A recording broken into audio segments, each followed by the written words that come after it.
You create the hop is the biggest thing. So when it comes to timing, you need to make sure that you're reading the hop and you are creating the hop. We want to field either the short hop or the long hop. So essentially the short hop is just the ball that bounces right in front of your glove.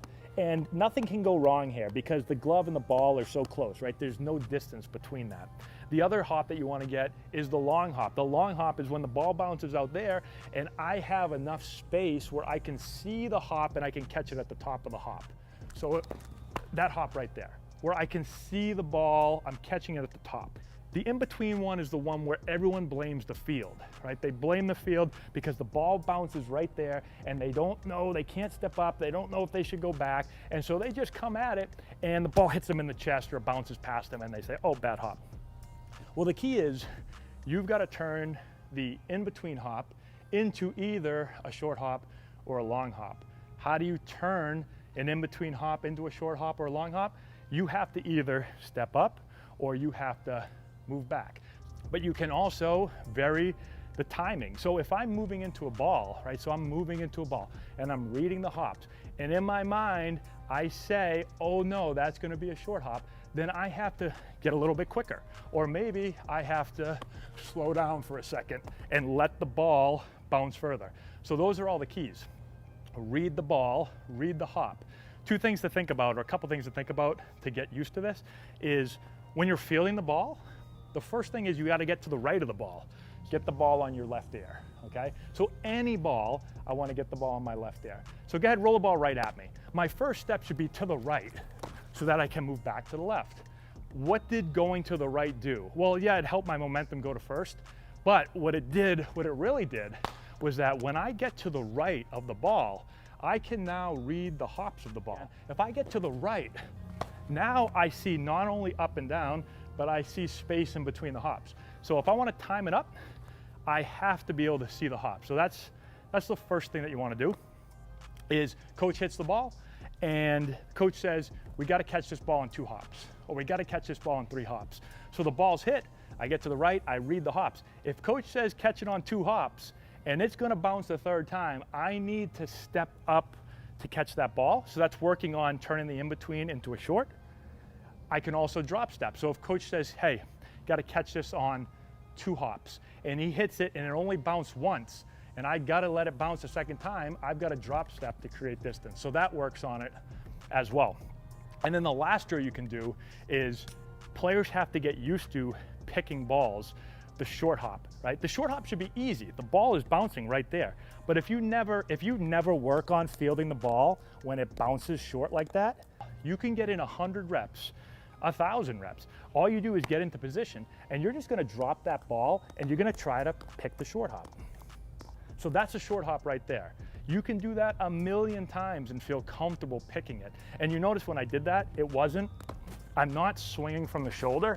I'm not flicking the glove like that. I'm just moving through the ball this way. I'm trying to stay on line with the ball. So none of this, not from the shoulder, not flicking the glove. And that's how you get your mechanics down. Also think about, I said get it on your left ear, right? One thing that players will do of all ages is I'll say that and then they'll say, okay, I've got to get to the right of the ball, right? Just like you say, hey, get to the right of the ball so you can see the hops. Well, how far do I get to the right of the ball, right? Some players, all of a sudden the ball's there and they start getting way over here and then they got to come way back, and that just wasted time. So my angle's always got to be as sharp as they can be while still getting the right of the ball. So that's why I use my left ear. So left ear just means when the ball's hit and I go here, now the ball's on my left ear. If the ball's hit and I go here, that ball's right down the middle, I can't see it. So it's just one step, get my ear, get the ball on my left ear, now I can see the hops come and I work back through it. So that's really important. Most coaches and players, all they talk about is charging the ball, right? The ball is hit, go forward, go get it.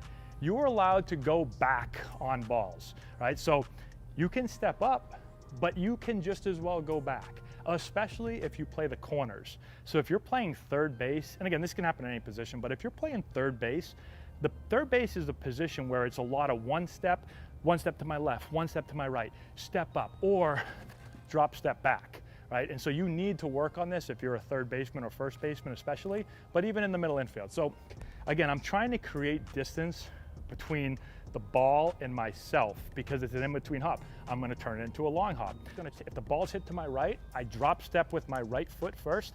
I wanna play low to the ground. I don't wanna drop step and be up here. So I wanna drop step low. If the ball comes up, I come up and catch it like that. So drop step low here, and now I will shuffle with that, all right? So let's throw one right here. I'm gonna drop step, bounce back, catch the ball. Do that one more time. I'm gonna drop step back up, catch the ball. So that time I did 2 shuffles, right? And so again, the key is when I drop step, I wanna be low, I don't wanna be high. I wanna shuffle. Maybe that time right there, I realize, oh, I gotta shuffle a little bit more, and then I can work up on the ball. Feel comfortable catching the ball with one hand. If you step up, it doesn't have to be a 2-hand play. In fact, it's usually gonna be a 1-hand play because I can extend further with 1 than I can with 2, and I'm just freer. So just catch the ball, bring it to the middle, transfer, and then I throw it. So a lot of small details into kind of a simple play, but a lot of players don't practice it.